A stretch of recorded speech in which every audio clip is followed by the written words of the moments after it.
right there? Yeah, hit done, and then you're going to get the questions, and you're going to be able to see. But you're not going to... Yeah, it's just going to be one camera. Okay. That avoids the sound issue. Alright. Okay. Yeah, so, I see the Optimist Journal as being kind of long-term of being a clearinghouse of optimistic information, optimistic things in the news. I've gone from being a news junkie, probably from the time I was 7 years old. I've been newspapers, news cycles, 24-hour news cycles. About, I'd say 4 to 5 years ago, I had enough. And I've switched to podcasts and, growth mindset, and what's in the news is not working for me. And I need this optimistic outlook, and I want to bring it to other people because everything I see, people are looking for it. It's in every podcast I listen to.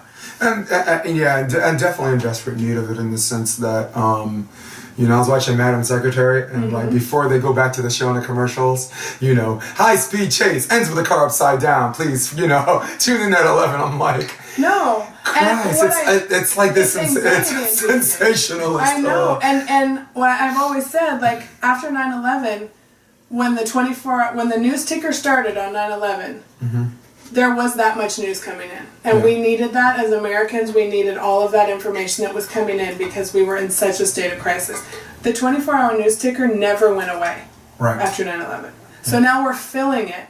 And what are we filling it with? And not to say there's not stuff going on out there, but what do we, let's fill it with good stuff. Because there are a lot of people out there, and what I notice is that there are a lot of movers and shakers that we don't even hear about, right? There are people that have great things to say that are out there doing really good things, but they're not the celebrities. They're not the famous people. But you know what? Those are the people that when you get on start listening to these podcasts, they're on there. And how they, their morning routines, their ways that they, have risen through the ranks, the ways that they've made their days better. Like that's what I'm after. And it can be a school teacher. I mean, you think about my most life-changing people have been school teachers. You know what I mean? Yeah. The everyday people out there that are making a difference. I mean, optimism was the focus of my kid's flag ceremony at school this morning. Cool. It's out there, but it needs to be lifted up. Yeah, I think so. I think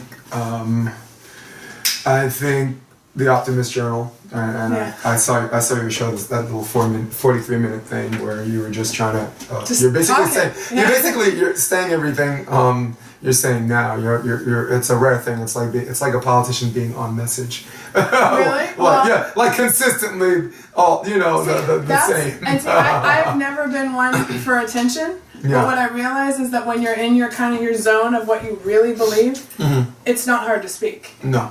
Okay, I have never wanted to be in front of a microphone. I've never wanted to be at the front of the line. But I find myself with this message, and as soon as I get on this message, I got no problem. Yeah. So I think my astrological sign always tells me I'm the exact opposite. I have to be like what's your sign? In the spot. I'm a Leo. Oh, of course you are. My mom, my sister, my oldest daughter, all Leo. So I get that completely. You're a family full of Leos? Yes, family full of Leos. Well, that makes summer birthday parties more. Oh, for sure. My mom and my oldest daughter were born on the same day. Cool.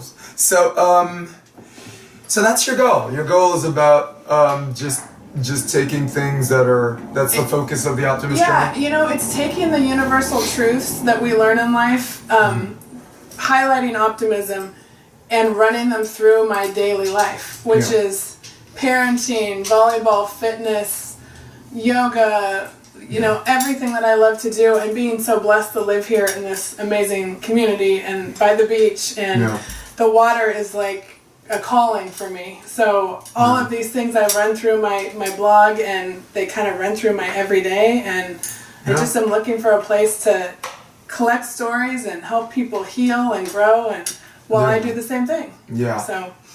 Yeah, because I always think of that sort of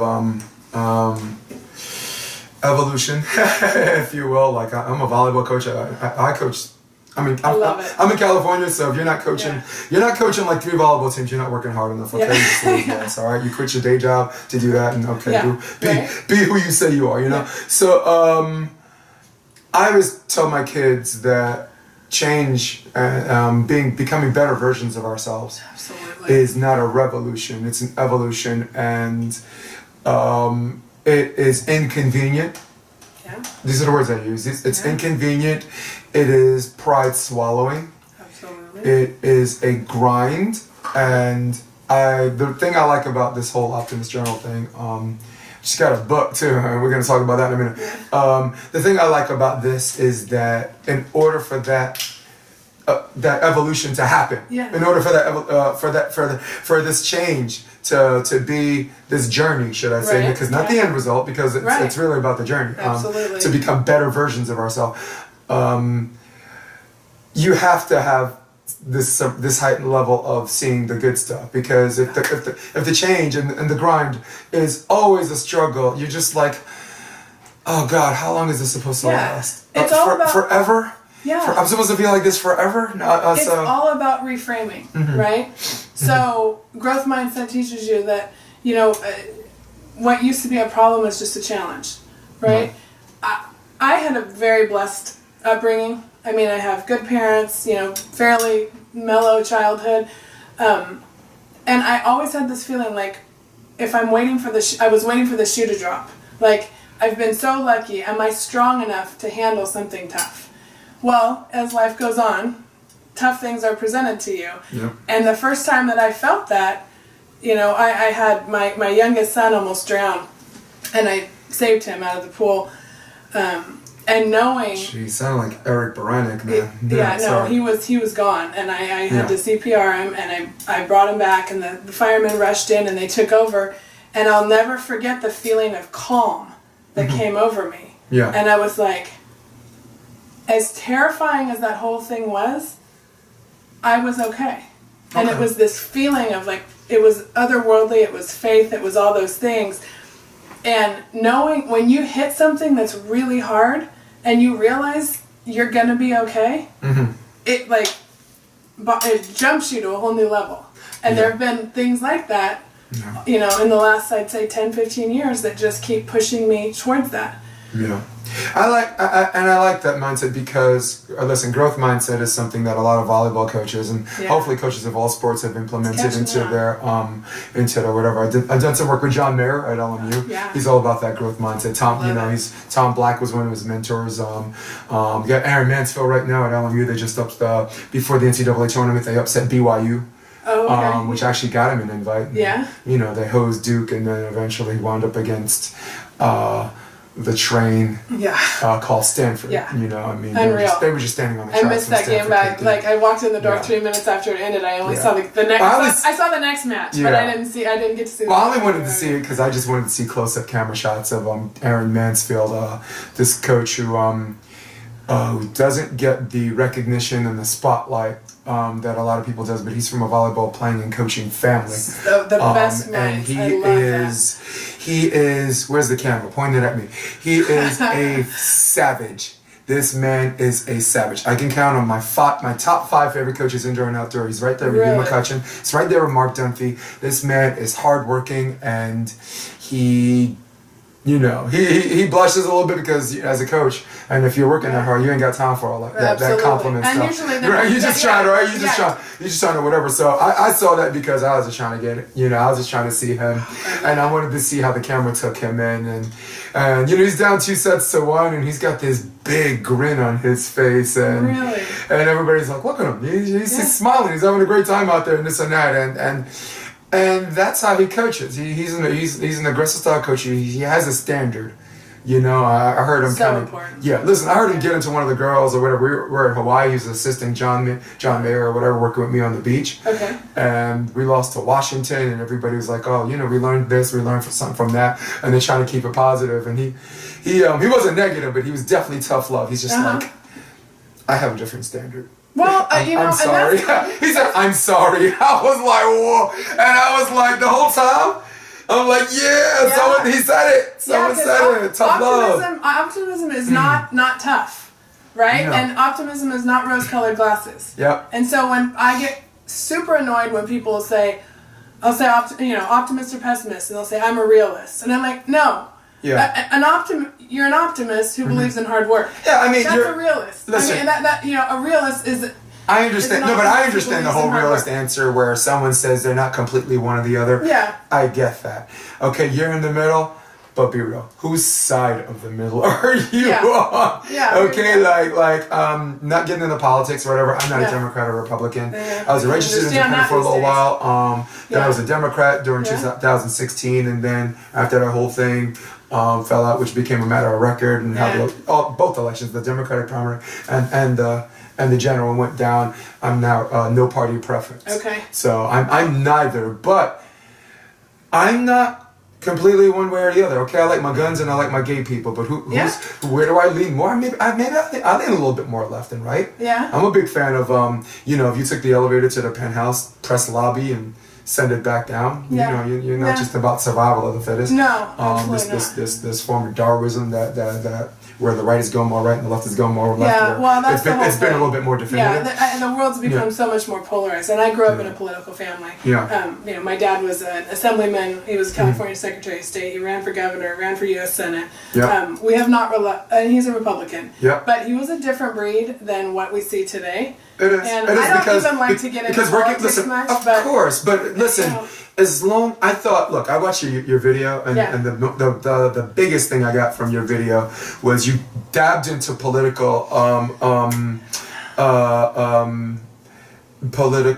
current events. Okay. And you took an apolitical approach to it. Okay. Everybody's like, so wait a second, you say something one way, they're like, okay, she's Republican, and then then like 5 minutes in, and Abe, right? You were there, you were the one talking to her, right? Yeah. So and then like 4 or 5 minutes later, you say something like, okay, well, no, wait, whose side is she on? Yeah. So anytime someone asks whose side you're on, you're doing something right. You're doing something right. Well, okay. And that's gotta bridge the gap. Yeah. And this country needs people that bridge the gap. Yeah. And listen, we're gonna probably do a whole bunch of work together. The Optimist Journal is the Optimist Journal. Yeah. Volleyball, I'm gonna still do my top tens and this and that. But we're gonna work on a show called Jones and the J. And I think if we continue to have this kind of dialogue, it might at least provoke some critical thinking on sick people's part. Like Chris Rock said, be a person. Yes. Be a person. Always land on the side he says, what did he say? Listen. Then form a response. Yeah. He said no decent human being. And if you guys don't like it, tough shit, I'll say it. No decent human being is completely on the right or completely on the left. I'll say it again. Point that camera at me. No decent human being is completely one or the other. Cool. Yeah. Now, I'll breathe now. For me, it comes down to character, and that's why I go back. I was doing some writing last night, and everything I do, so much of it goes back to character, because character bridges the gap for so many different. No matter what's coming at you, no matter what your circumstance, what's your character? Do you see the change though? You just said character bridges the gap, and what it's changing to the gap is shaping their character. Yeah. Well, funny, it's like you got to shaping their character. Like I grew up. State Senator Marty Markowitz. He's a bleeding heart liberal. My parents grew up predominantly Reaganites. Okay. My mom likes her guns, and she's this hardcore holy roller too. Okay. So I think she leans more right than left. Sure. So, but my point is, this is the '80s, and this is where. Like even Ronald Reagan, is in the middle on guns. That was my child. No, but he's even in the middle on guns. Yeah. He's like, you don't need an automatic weapon and this and that, which is, again, we're not getting into that. Well, no, I'll get into it a little bit. I think since I opened the door, fuck it. I think that until the legal system develops a system that is consistent with prevention, crime prevention, yes, as opposed to waiting for the crime to happen. and then prosecuting and incarcerating or whatever. If there's a better way, until there's a better way, give everybody except my senile grandmother a gun, okay? And consistent with that, I think anyone who owns a gun, like if you have a driver's license, you gotta do this shit, right? You got one eye blurry, they want you to you do this, you go to the other one, you can't see crap out of the other one because you just press your eye. Right. You have to be able to see, right? You have to be able to present all these IDs. You have to be able to go to school in New York. You have to do 6 hour, like a driver's ed course, sit there and watch videos and be like, oh my God, can I get out of here? You take a road test. You know, all of these things consistent with the ability to drive a vehicle.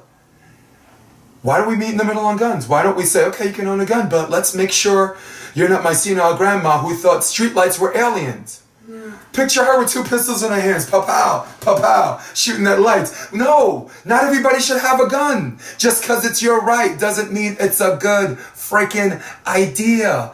I'm going off today. Sorry. I know. But it's one of those things where, where, as an example, a testament to an apolitical approach. Yes. Now you're gonna have the left say, yeah, but you know it's hard to do because those people that committed all those murders had legally bought guns. Then you're gonna have the right say, well, driving is a privilege and guns are your right. You know, so there's always these arguments that were store bought. Right. I call them because they hear an issue, but they want to go to Fox News. This one wants to go to CNN or whatever and find out what their political party says first, and then our friends, our peers, intelligent people. Smart people. I'm not calling you dumb. You're smart people. Lack the ability to think for themselves. We get smarter when we listen to the other side, right? Yep. We can't just stay in our hole and keep having our own propaganda pushed down our throats and letting us move more towards. Because what does social media do? If I read an article that knows I love volleyball, if it knows that I read the Wall Street Journal, it's going to keep pushing me articles that are towards that. That's how they see me thinking that way, and they push me that way. Mm-hmm. I should be seeing something from the other side. Yep. And that way, we can talk. Yes. Right? Yeah, because the only way. If I keep reading conservative this or liberal this, I'm going to go right down that foxhole. Yeah. And how does that happen? And social media has actually shaped our post. Right. And our responses to things, where they start feeding more of the same in that category. So like if you just make a whole bunch of posts on Facebook about liberal stuff, guess what? They're going to have liberal stuff and they're going to be like, well, that's in the news and that's what people think, so it must be true. Right. So that's why people think they're more righteous to their side, because of the information they're getting fed is not never mind apolitical. You're not getting this from this, you're not getting that from that, and then decide for yourself what's right. You know, do a little. Well, and I'll be honest, I formed my opinions around my dinner table as a kid. You know, I mean, we didn't sit and talk politics all the time, but there was definitely an underlying current event themed. You know, we discussed what is communism. I was a Cold War kid. You know, like you were having those discussions. Yes. I don't know. Are you a red? Yeah. I mean, I don't know how much that goes on today. Like, you know, the lifestyles are so different now. That Grand Theft Auto, Vice City, a video game. Which Grand Theft Auto Vice City, basically, for you guys at home that owned a PS2 and you're almost as old as me, not quite. We weren't talking about that. Was a mockery of what 1983 and 1984 was. So you get into a car, you drive. They have the songs. You'll hear Mr. and Mrs. Broken Wings. You hear "And I Ran" by Flock of Seagulls. Ray Liotta is the voiceover for Versetti, Tom Versetti. Tom Sizemore, you know, Lee Majors, remember $6 Million Man? Yeah. He's Big Mitch Baker. So the point I was trying to make is when you go in a car, there's of course a political station. Right. So they have this political station, they have like public radio, and it's this mockery of what perception we had of communism in the 80s and this, and us against the Russians. Mm-hmm. You know, of course, they changed the Rambo movie to like Exploder Part 2, you know what I'm saying? And it was this complete satirical, it's satire, I mean, the exercise of irony, the exercise of ridicule, the exercise of parody. All of this stuff just crunched into this brilliantly made game that people who have never played it before it's just violence, just violence. It's not. It is a mockery. Each game, that's Vice City. We were just talking about San Andreas is 1992 Los Angeles. Oh yeah. Grand Theft Auto 4 is 2008-2009 New York City. They did the Brooklyn Bridge. They did, you know, you could see the train. It was, the graphics are great. And that depicted Brighton Beach, like the Russian on Brighton Beach. But what I was getting to is the 80s. Yeah, and how do we get the kids who are playing that today to have that context of what is actually maybe Looks like GTA tried. trying to be teaching them something, because to be honest with you, I've never played GTA. Yeah. All I know of GTA is telling my 11-year-old, no, you can't have GTA. No. Like, that's constant. Well, no, you're not trying to have a game where, in order to settle your differences, it's through fists or firearms. Yeah. Okay. Yeah, I mean, you want your kid to become of age where they're like, okay, where at least their psychological growth is like, okay, I'm playing Call of Duty. This is fun. It's competitive. I can shoot or whatever. It takes a skill, but I'm also old enough to know I'm not shooting people on the real. Right. You know what I'm saying? And I think that's where we do a better job raising our kids like that. I think will be better. I don't think video games are the cause of that, because if you do a study or a correlation, Japan, or France, or England, or Australia,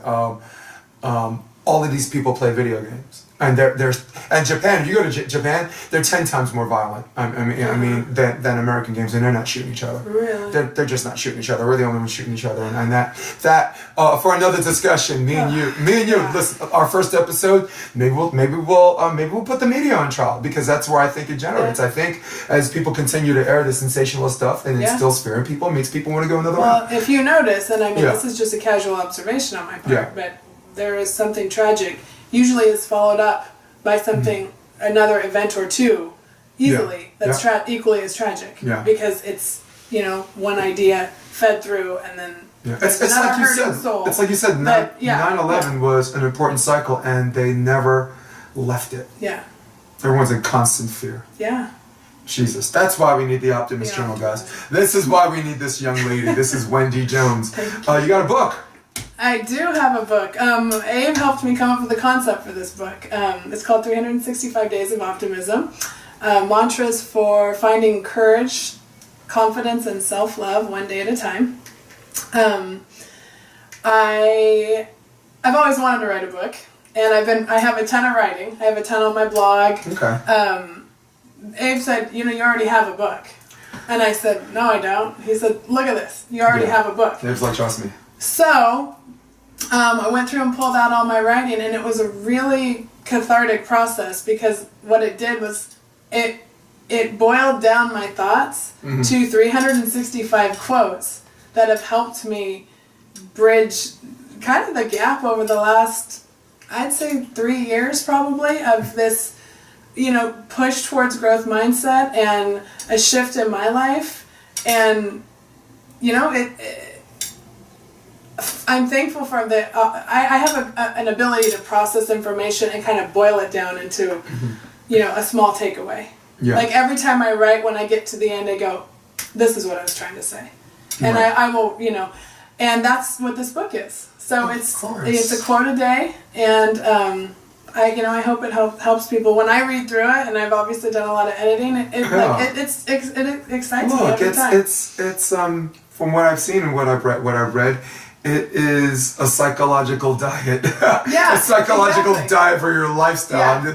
And I put it that way because when I got out of the military, I blew up a little bit. Yeah. I got up to like 250, 260. Okay. And then like 2000, 2001, I had a messy divorce or whatever. My wife and I split. And it was one of those things where I ran into a pharmaceutical rep.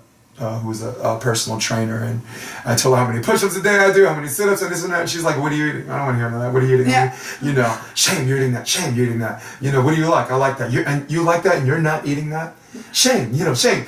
How many times a day do you eat? Twice. She's like, do you eat breakfast? I'm like, no, shame. Just oh my God. Yeah. So it's one of those things where I just took all this energy, and for a year, I lost 60 pounds. That's awesome. It took a year to do it. Yeah. I mean, it was happening really, really fast. So I had to find a way to one, slow down the gradual thing, because you need your body, need your body, your heart rate, and even your skin. Totally. To you don't want to have stretch marks that look like a map of upstate New York, right? So that was one of the challenges, and the other challenge was because it became my lifestyle, not a diet. Yeah. I met my goal. It was basically 260 to 200.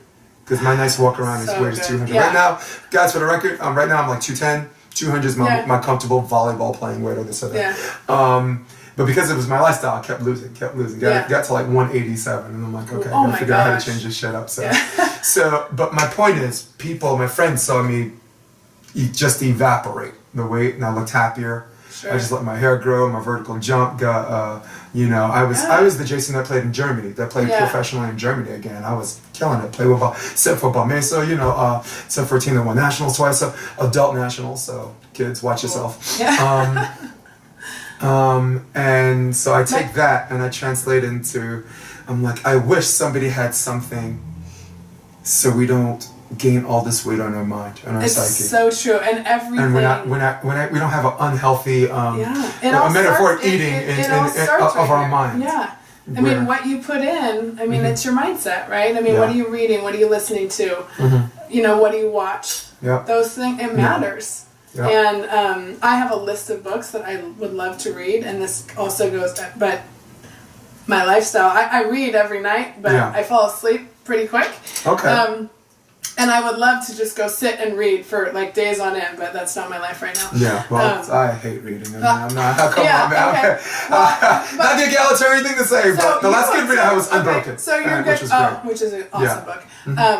So you're a good candidate for my book, though, because it's short. It's short. It's a short read. Like, it's also I want to read, all these growth mindset books and all these like awesome marketing books, and like I want to take in all this information, but I've noticed at this point in my life, like, short and sweet. I read really good articles. And I do read books, but it takes me a while to get through one, and then the next, and then the next. My book, a quote a day. Right. If you want to read a little bit more, go for it. But it kind of just gives you something to chew on for the day, and then, all the quotes relate, and they will start to set a mindset, that I think is really positive and optimistic, and it's helped me a lot. So that's awesome. That is available January 7th. Yeah. January 7th? Yeah.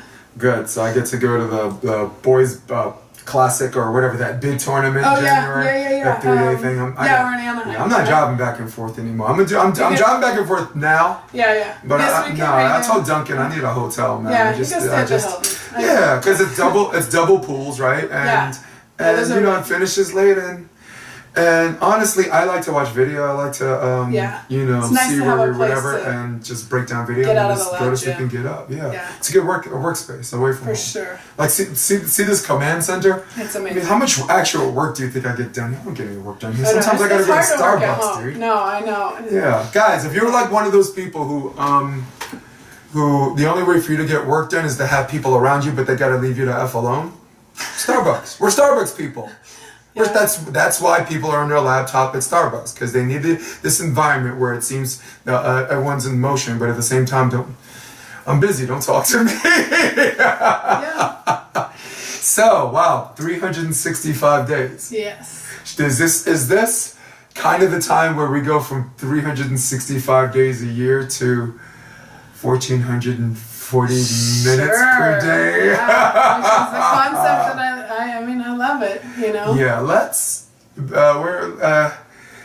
get into the whole up and down and negative feedback and positive feedback. I guess we'll start the conversation that eases into that, but let's start, it would be very, very unfair for me to go on this diatribe, which is coming, for me to have my own opinion. Sure. Okay. I think right? And, it's easy to crap on somebody else's ideas and this and that, and you have no ideas or no, not an original thought of your own, So, should I go first? Yeah, hit it. Sure. Okay. I like P1440. I like the idea. I like that Kerry Walsh Jennings and I like Casey Jennings and their partners had this idea where one. With only 7 stops on the tour, and incidentally wanted to be 8, right? Right. I think had in large part due to 1440. Yeah. I like to have an opportunity for these people to have an opportunity to make money when the AVP's not on tour. So it's one of those things I didn't think that they were trying to compete per se. Whether they're going to compete, I think that's a future thing, and that's a question we can speculate in future episodes. But if you're trying to tell me that this person can't make his money when you're not on tour, that's that's criminal. So it's one of those things where I liked that, because everybody's like, did Kerry make the league? The big question for me, and people are asking that, he's like, Donnie Best is like, let her talk. Donnie, you're right. And listen, I'm gonna just give my opinion on this thing, and definitely Wendy's up next. It's one of those things where I like the more opportunities for people, professionals, to make money this way. This way, people stop doing this shit in quotes. Pro. He plays pro volleyball, this and that, because they think just because the monetary gain is it's insufficient, that they're not. These aren't elite athletes. These aren't professionals. Which I go tell you, go kick rocks. Yeah, no. I like that they have. And this is where I'm going to give you the floor, because I think you could steer me and everybody else the better direction about the pillars. I talked about a little bit of volleyball, but I want you to take me through your thoughts on the 4 pillars. And if you need to chime in on what I just said about the volleyball itself, have at it. Well, I'm obviously a huge fan of players being able to make a living doing what they do, right? I mean, as a spectator, it's an amazing place to be. To watch the athleticism is one of my hi Ashley is one of my favorite pastimes. And when Carrie and Casey came up with this concept and I saw what it was, I mean, you put them up there. So competition, health and wellness, development, and entertainment. I told them, I'm like, okay, that's like my life in a nutshell. And I'm a recreational athlete, and I'm a mom, and I'm a writer, but what my day looks like, I try to encompass all of those things in every single day. So when I saw the concept of this tour, I was like, oh my gosh, there is nowhere else I would rather hang out, right? I mean, if I can go see world-class volleyball, listen to music, which I do probably at least half the day. Yeah. All of these podcasts, I mean, I'll be honest with you, my growth mindset started with Carrie Walsh telling me about Finding Mastery, Michael Gervais podcast, standing outside of Nono's jiu-jitsu, watching our kids do jiu-jitsu. Nice. She said, you got to listen to this. I've been on it ever since. And then it's rolled out from there. So, you learn from people that have risen through the ranks and, hit the highest goals and have risen to the highest levels of their game or whatever facet they, business or wherever they are in life. And when I've downloaded the app, I've watched it on live stream. I attended 2 of the tournaments. There was nothing about it that was disappointing. It was an amazing experience. It was great. I mean, you're talking about San Jose? I was San Jose, and I went down to Huntington. Cool. I went to Vegas. Yeah, and I miss Vegas, but I mean, I got the experience, and from every vendor that was there, and it is a lifestyle. Yep. So, and it's where we live, and if people live, I mean, one of the best things about living here is that people are so healthy, right? It is. Yeah, like in New York, to quote Chris Rock, is like, how many 71s you see out there just doing shit? Yeah. They're halfway out the door. Nah, I got my ass kicked in the volleyball game by 71. When I play volleyball on, down on 6th Street, like I love the court of men who are literally, they're in their 80s, 70s. Yeah. And they're playing 6-man twice a week. Yeah. They're like hip replacement right back out on the sand. It's amazing. Saw a guy on the track running backwards. Yeah, exactly. Did like 6 laps on the track backwards. Yeah. So I did, and then I hammied up a little bit. It's not easy. Yeah. I was alright, but damn. So to go back to 1440, like those pillars, they carry you through an amazing life. You focus on those things, you're doing okay, right? So, I know that they wish that there would be more people out there. I wish business-wise, but what are they? How many tournaments in? First year. Like, they are in infancy. They have a lot on the line, but these are people who are willing to learn.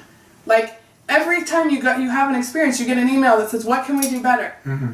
Great. Yeah. What can you do better? I'm sure people are telling them. I'm sure they look at their numbers and they trim things and they change things because that's what business people do. Yep. To make it viable, you have to adapt and learn in every situation put in front of you. Yep. I think, to quote one of our great former presidents, he's like, have I made mistakes in the past? Of course I have. That's what happens when you try things. Yeah. Well, I think Casey's quote quote was, I didn't say the president because I don't want your political bias to get up in there. Yeah, right? Okay. If you think it's Bush, good. You think it's Obama, good. Yeah, there you go. I think Casey said, and I, of course, my ears lit up when I heard this quote, but like, let's dip into the bucket of optimism, and if we fail, we fail, right? But let's be optimistic about where we're headed. Right. And, that's a message that I would agree. You cannot succeed when your back's up against the wall, when your money's on the line, when your sweat equity's on the line.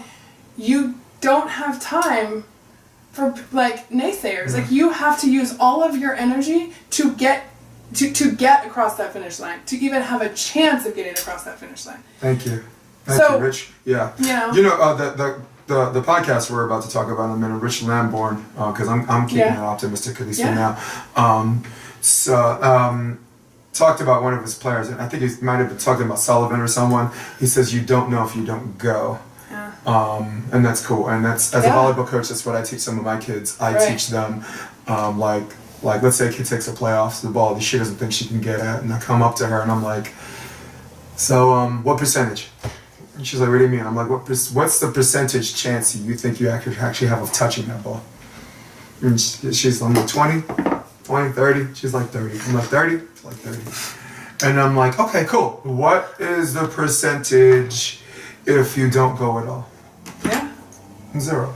Right. And I'm like, play your freaking numbers. Play your freaking numbers. So Rich and I, different delivery of the message, same message, and I think that's what you're trying to say now. I think it's something where that I don't think they went into it blind. I do think there have been a ton of mistakes, and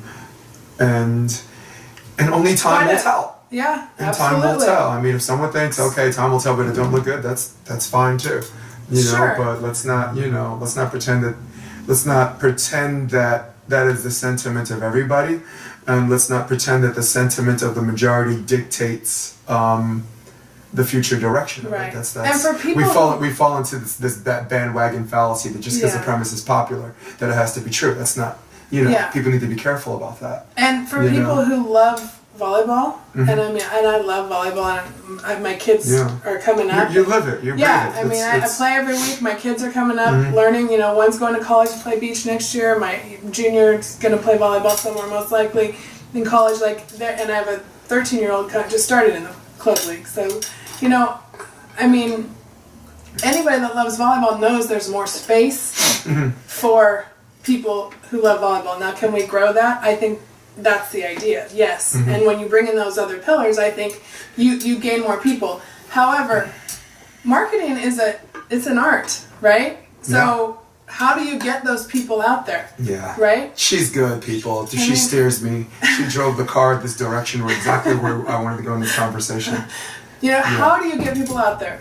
Because I'll be honest with you, I don't love huge crowds. I love watching world-class volleyball. Okay? I love watching world-class volleyball standing right up next to the court with nobody jamming in on me. But that's not what's going to work. No. Okay?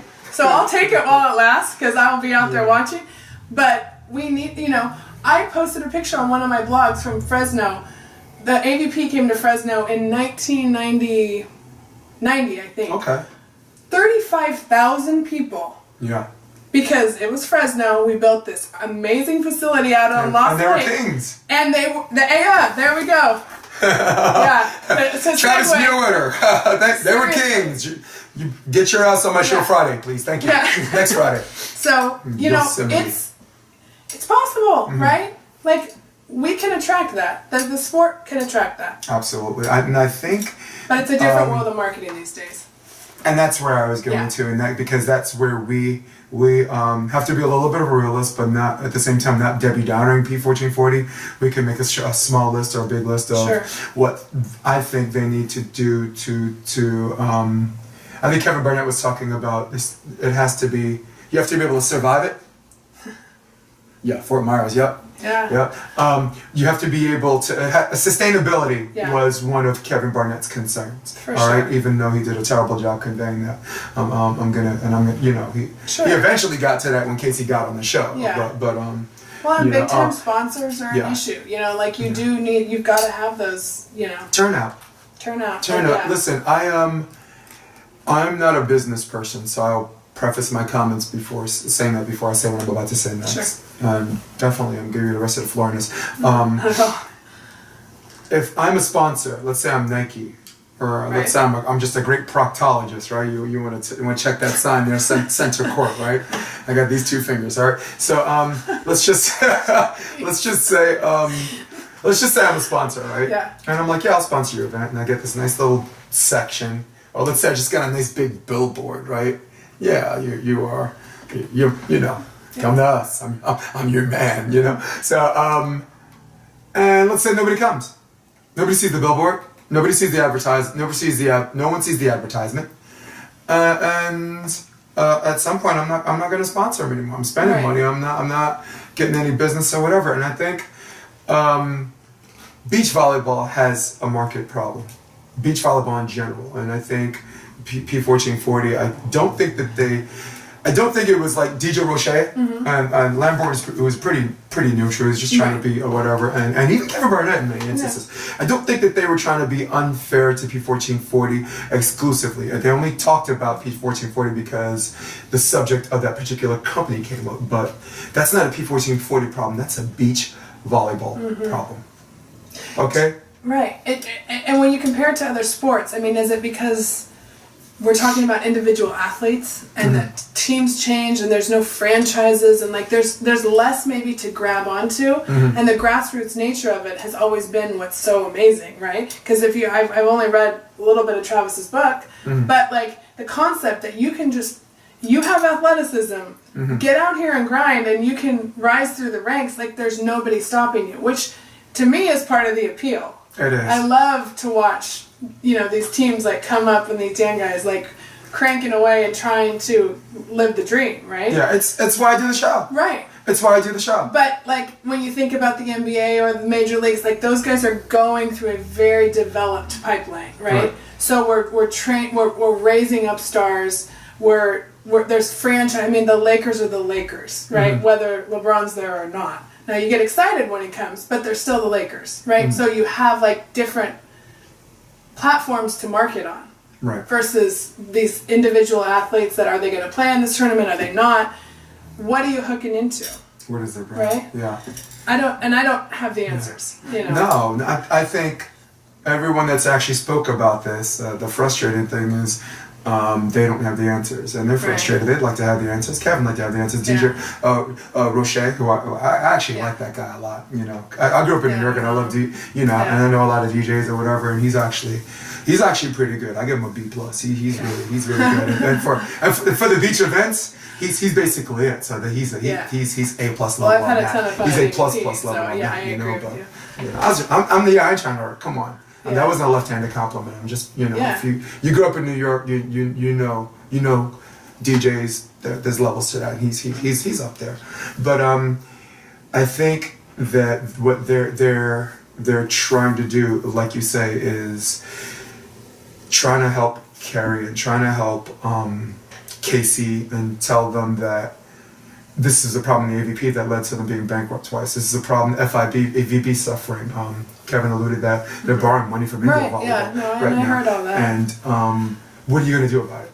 And I think where they're a little bit disingenuous is just because Casey doesn't know what to do about it right now doesn't mean that the result is going to. I mean, the result could possibly happen the same way. Right. But right now, what Casey's doing. With not just volleyball, but applying the pillars. And we're not on the inside, and they're not on the inside. So if you're not, Casey was honest in saying, I don't know, that's not my department, right? I mean, there are other people that are on the inside of those conversations. I hope they're having them. Yeah. I hope they watch that podcast. I hope they listen to them. If they didn't, I hope they're having those conversations and have been this entire season. Yeah. I tend to think they have. I don't think Carrie gets into stuff and kind of goes hands off and is like, have you seen the girl work? I've never seen somebody work so hard. No. Okay? And we should all, and contrary to not popular belief or contrary to controversial belief, we should all try to be like Carrie. For sure. We should all try to be like Carrie. It's not, listen, we are not talking about the destination where at the end you're just like Carrie. We are talking about the journey. where in being like, and this is important. Kevin, are you listening? The importance is not the destination. The importance is the journey itself. Yeah. You make LeBron James. LeBron James grew up wanting to be like Michael Jordan. In many polls, in many instances, he's failed. He did not become Michael Jordan, but you know what? He became LeBron James. He's a bad man. Okay? Look, I grew up, I wanted to be like Steve Timmons. I wasn't. I became a good center. I became more like Jeff Stork. Okay, I'm left-handed, 6'1". I have my wingspan's 80. My wingspan's 6'8". So and my joke to my kids is that like you guys, all the people that are coaching you, were on posters on my walls. Yeah. In my little bedroom in Fresno in 8th and 9th grade when I was, they didn't have club volleyball until I was a senior in high school. Okay? Yep. And my kids are down here training with the best of the best, and they're like, Mom, why are you so excited? I'm like, you guys don't even know. Don't worry about it. I'm so excited. It's like, it's just normal that I have 3 Olympians training me to... Yeah. What? Honestly, and the other truth is they do live in the bubble, but the bubble is what people look at. True. The bubble is the American dream, okay? Yeah. I moved here, from New York. Hey, what's up, man? How you doing? Living a dream. Like, you keep hearing, living a dream. I'm like, really? What the fuck are you talking about? Living a dream? What? You got some extra blueberries in your pancakes this morning? What are you talking about? But no, 2 years in, I got it. Yeah. I got it. My girlfriends and I, when we play volleyball on Wednesday, Thursday, Friday morning, I don't think a day goes by that we don't sit out there and go, do we really get to do this every day? Uh-huh. Like, did you see the Dolphins? There's no money on the line. But it is so fun. It is so real, and that's what we get to do. And that's why I disagree. And again, it's because this is gonna sound like a Kevin dump on podcast. I disagree where he says the numbers. He basically alluded that the numbers were the common denominator, and I think the numbers are the common denominator as far as sustainment is concerned. He's right about that. But there's something going on with P1440 that we all agree. And Abe, you're back. That's more about the numbers. This is more about the numbers. Roche's concern. Roche was concerned was that what they promised, what they said they were going to be, is veering away from what they want to be as far as the level of consistency is concerned. And I don't agree with him on that one. Like, let's click on it right now. Where are we? Yeah. Let's click on it right now. There are 4 pillars. Competition. Excellent. Competition's top excellent. Of the line. All right, AVP right now, as far as mid-level competition, is better, but the bottom's a little bit worse than the AVP. Right. The top is a little bit better. Yeah. All right, and for you players out there, tough shit. That's being real. Okay. You haven't beaten some Oilers. You haven't. You beaten guys are all Ricardo. better than me, so I'm in awe of No, all but you don't of like them beating. We got to be real, right? These are true pros. How about self-examine, step back. Yeah. Watch yourself. So competition. They've been consistent with their pillar. All 3 tournaments. Absolutely. What's the next one? Health and wellness. The live event series and online community experience give access to powerfully and curated context from experts and encourage alignment to motivation, so that includes individuals that can fully connect to their mind, body, and spirit. Okay, Brian McKenzie on breathing, and Casey talks about it a little bit, but that's been another life changer for me. Yeah.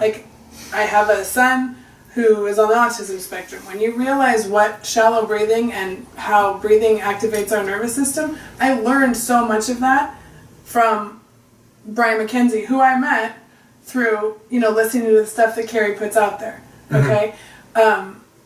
So that was one of the live sessions. He's world class. I mean, top of his game. He coaches, he's a breath coach, and breathing is completely calming to your nervous system. This is what athletes do. It's what, if you're going into a big presentation, all of these things, and Casey said those things, but and I now am a yoga teacher and have realized, the concept of breath and what it does for us. Yeah. Again, mind, body, and spirit, it connects all of those things. Yeah, I could definitely do more breathing. Breathe deeply, slow it down, all of those things. And that was the first thing I walked into in San Jose. Right. Was that podcast? Oh, cool. Talking about, Brian. Yeah. So, yeah. Michelle Waterson rocks.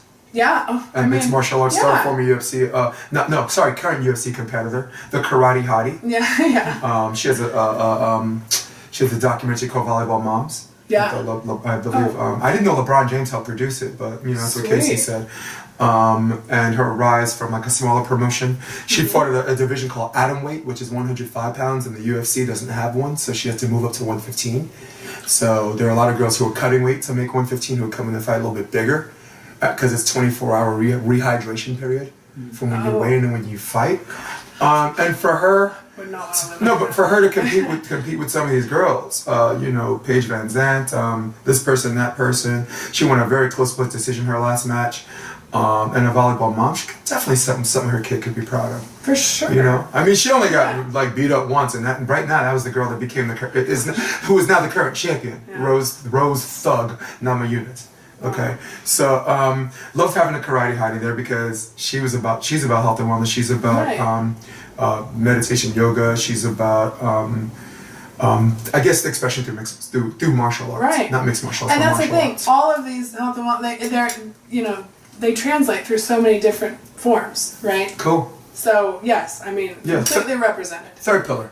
Development. I mean, you see the athletes out here training, on the strand, like the concept that these, girls can come out of college and make a developmental squad for a professional tour and receive coaching that's never been done before, right? Yeah. And there's a ton of talent out there. Yeah.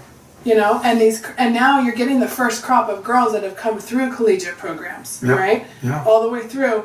So where do they're not done playing. They are the future of the sport. Yep. Right? So keep developing them. They can't afford coaches.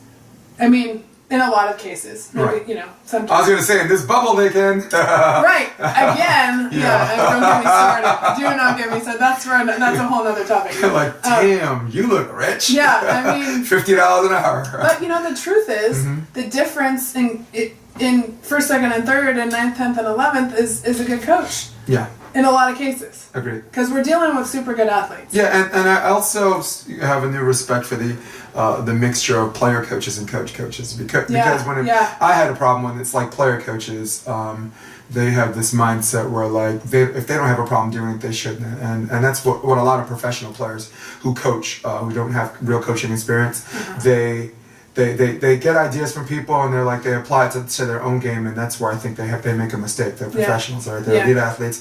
They're going to do some things where some of these kids in their wildest dreams can't do. All right. Right. So, and that's why I like the mixture of coaches because now the player coaches see the actual how to talk to players, maybe have them answer their own questions. Yeah. John Mayer's really good at that. I think Jeff Alzina is an absolute. Jeff Alzina, he's a sage. Look, he ain't for everybody. Sage of volleyball. But it is irrefutable. The man is an absolute coaching machine. He's the James Brown of volleyball. Sitting next to him in San Jose was the most fun match to watch him call. Like I think he got the score. He called the score. Mm-hmm. And it was exactly right in one game and 1 point off in the other. And he explained why it was 1 point off in the other game. Like, it's amazing. Yep. And the last one's entertainment. Entertainment, okay. It was there at every, they moved from the music, and I was in San Jose, and they didn't draw the crowds. But it's hard. What my I was sad to see a band in Las Vegas and like nobody watching the band perform. And in San Jose the bands were top notch, and usually do draw big crowds. Mm-hmm. So maybe there's some marketing that missed there, or like I was there at 9 a.m. because I wanted to see the best volleyball, right? Right. Yeah. For me, that's me. Maybe I'm just. No, I'm boring, but I'm not going to make it. I'm there before 9. Right. But I'm not going to make it until 10 o'clock that night. Right. All day walking around, and then to make it through the concert, like I don't know, I just don't have the stamina, I guess. Like and you just get first of all you get better parking when you come early, okay? Yeah. So it's luck. So gotta be there. You gotta get up early than the Jehovah's Witnesses. Yeah. Okay, we gotta do that. Those guys selling the Watchtower. All right, if you're on your way out and if they're in the corner and they have this, you're wrong. You're up too late. Yeah. All right, you just are. So I don't think DJ Roche was correct when he says they're veering away from their message. I thought the entertainment thing I give a C because consistent with their original problem, right. the turnout. You don't have the turnout, and the band's only performing in front of one person. Two, if you count me. That's that's where. And that's where I say the adaptation of your business. Like you're not just gonna bleed all of you're not gonna keep losing money because. It's on, you have to adapt. That's part of being a star. And I thought that's what they tried to do at Huntington. I agree. Decided not to have a band. So it wasn't like there was no entertainment. They're a pretty good DJ. Yeah. And did you see the weather? Like, it was windy. And it was dumping rain the day before the tournament, right? Yep. So how do you plan for that? I mean, there's so many factors, and you stand, if you're in this infancy, you can't just lose money because it's up on a website. Like, you have to adapt. That's my personal opinion. Yeah. I think if Dana White's ever listening to this show, he's probably, if he ever watches the show, he's probably like, yep, that's me, yep. Awesome. Because the UFC, they were in the, as far as Black Terror back again, Black, they were, he bought this company and they were not doing really well. They were not doing well at all, and they had this reality because consistent with the generation. It was a reality TV time, like 2004, 2005. They had a show called The Ultimate Fighter. Yes, I remember that. And show. then they had a finale, and then they got it on Spike TV at that time, which is now Paramount. After a few changes, and everyone's calling each other, oh my God, these crazy white dudes are punching each other in the face. You gotta turn the TV. So it's one of those things where like the winner gets a contract, but it was such a great fight. Dana gave them both contracts, and it was just, and some people are actually crying at the end. It's like, oh my God, because you didn't want the other guy to lose. So, and volleyball, I don't know what it is, but it has to have some kind of breakthrough and in addition, because we're talking about what they need to do better. Right. Casey cited that they have top-notch commentary. They do have top-notch commentary, in the sense that the people that are talking are very experienced and they've been doing it for a long time. Yeah. And you can imagine how many times beach volleyball changed the rules from the time they first started playing till now. Sure. You're talking the Kings of the Beach. You're talking Zany. You're talking this and that. Yeah.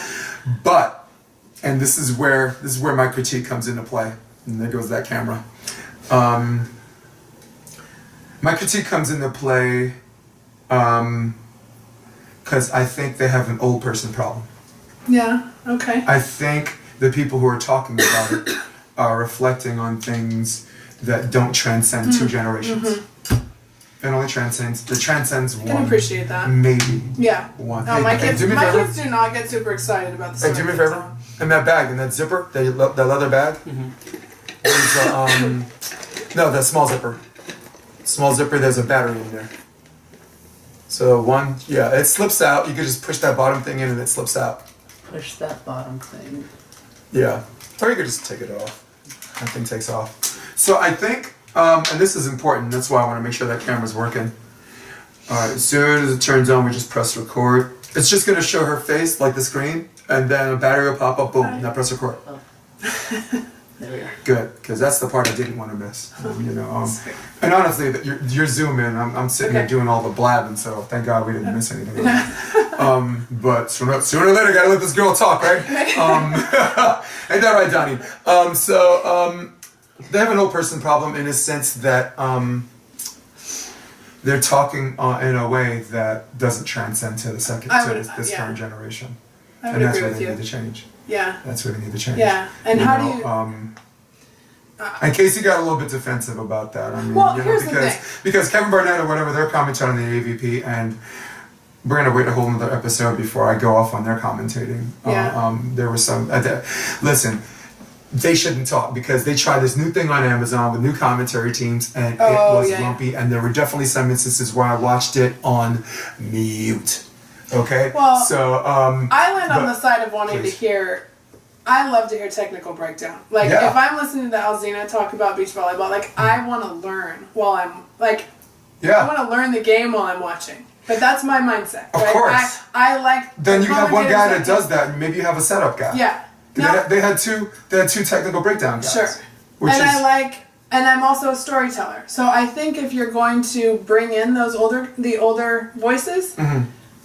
We somehow have to get that story out there. Now, maybe this helps, but for younger generations to connect with those two generations back, it's tough. Like you do need, they have to understand the story in the game, and in this instant gratification, like quick story world, it's tough to pass that on. And I think that's where a play-by-play guy helps. Yeah. A setup guy calls the action, because that's play-by-play guys are timeless. Marv Albert. Yeah. All right. The guy who was with John Madden for a long time, Pat Summerall, I believe. Yeah. These are guys that are old as hell. They're just talking about football and they're calling plays. Yeah. They set up the guy to tell the story, and now because you got two guys bouncing off each other, Right. where it's less conversational. Sure. Because it's not two color commentary guys, but it's sustainable. I almost like the conversation though, like between matches, and I know that doesn't get a lot of coverage, but like I loved like watching volleyball last night. I loved to hear the interviews after game 2 or after the match, right? Yep. But during the match, I want to hear like, maybe a short clip on the girl who's hitting, but I want to hear the game. Like I want the breakdown of the game. Absolutely. So. Yeah. Beach Why do you think Chris Marlowe is like, what, the guy won a gold in '84, which makes him at least 22 years of age. The guy he's still calling. He's trenching more to the beach than enjoy these days. The guy, when you heard his voice, when you turn on your TV and you turn on volleyball, you heard his voice. And that's where Kevin Barnett is right now. Yeah. Kevin, I'm going to have a lot of things to say about Kevin on this, whatever, but call it for indoor volleyball. For indoor volleyball, he's the man. Him, Sunderland, Sunderland, and Marlowe were the only people I knew before I got in. I played beach, and I as an indoor player, I helped beach players prepare for their tournaments, because, I was still an elite athlete, but the only people I knew were there. They were the voice. Yeah. No, I agree. Yeah. So. Well, in the end, we're volleyball people, and I'm pulling for 1440. And I think if we can get out there, and tell the story of these athletes, I think that helps. Because going back to that franchise or who are we marketing, like I would love to dig into the stories of these guys. And the people that are coming up on the tour, some of the girls that are out there training at 29th Street, there is a story behind that, and I think people will gravitate to it, but you got to dig in. It cannot be like cursory level stuff. Maybe that's just me. And that's the problem I had with the podcast. Yeah. Did they do enough digging in before he went off on that diatribe? Maybe not. Look, and also, is it an opinion show or is it a show about facts? He says you're getting mad at me because I'm spitting out facts to you, and I have a whole barrage of quotes here that are not facts, that are a matter of opinion. All right.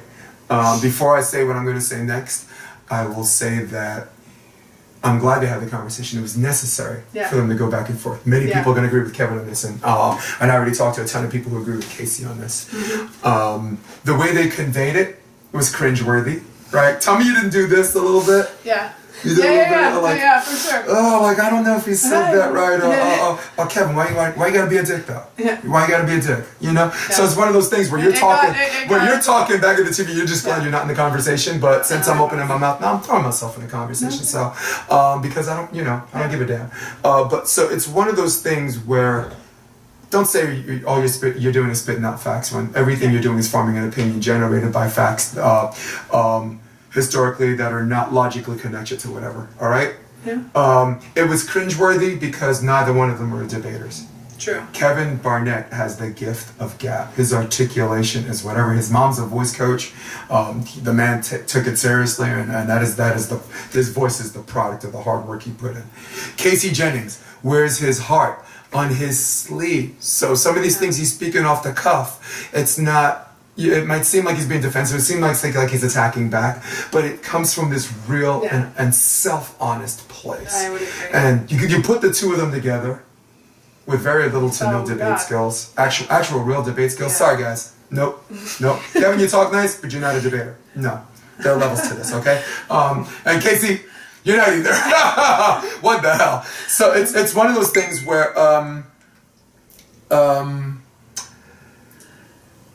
they have to have a set of rules if they're ever going to have a conversation like that. The 10 Commandments. It would help. The 10 Commandments of logic. Help. Look it up. Google search that right now at home. The 10 Commandments of logic. It is what you do and what not to do in a debate. Like, for example, I thought I'll use Kevin Barnett as an example.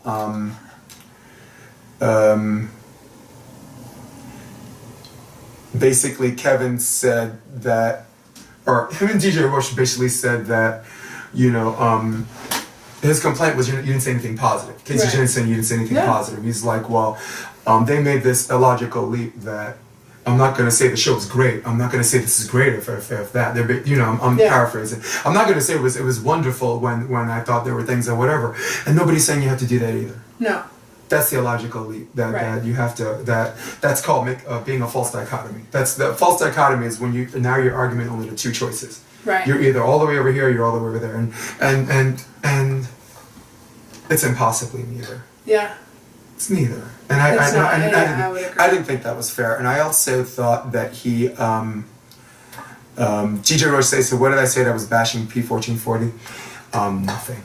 I just thought he had a concern. He was right. He didn't say anything to bash P1440. Yeah. His concern was it's the consistency of the pillars he thought was going another way, and I thought he was incorrect on that based on what the pillars say themselves. And he talked about history and what he's seen through the sport, and having been, and he's allowed to speak on that. Because he's been through the bankruptcy. Yeah, he's earned it right. And I hear that, but at the same time, I do think that people who are a voice of the sport and have a leadership position, I would not be counting 1440 out. And there is something that comes with the voice, with that leadership, that can steer it one way or the other.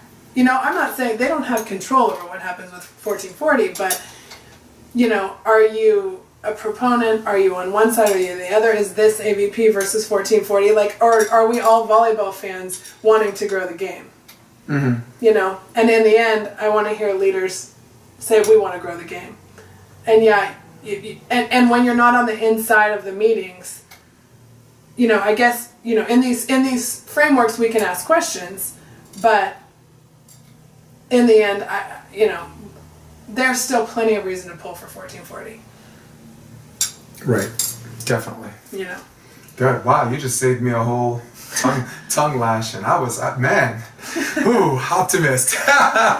Actually, forget all that stuff. Did I pull it back together? Yeah, well, they did, because I was just upset that they were trying to actually have a debate and they were just using, I thought Kevin Barnett was using straw man arguments. He was using one thing. Oh, they didn't have a band, so no, you didn't have any entertainment. Right. That's an illogical leap. That's taking one straw man argument. For those of you watching at home, is when someone takes a small part of your argument and try to use it to represent as a whole. And he did that a lot in that thing. And honestly, we're already over an hour, and anytime he wants to come on the show, and because the whole time he's telling Casey, what did I do?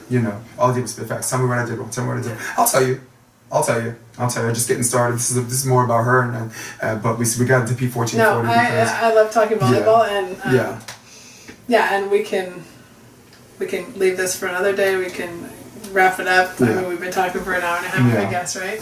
No, but last but not least, I thought that he got offended by Casey insulting his numbers, because Kevin asked him his numbers. So he and because Casey's not a good debater, he made it sound like he's being defensive, but that's not what Casey was doing.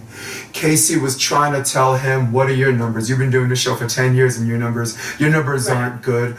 And Kevin's like, I don't care, because the show is not about the money. And that's where Kevin was supposed to, where Casey was busy. Do you see what I'm getting at? Yeah.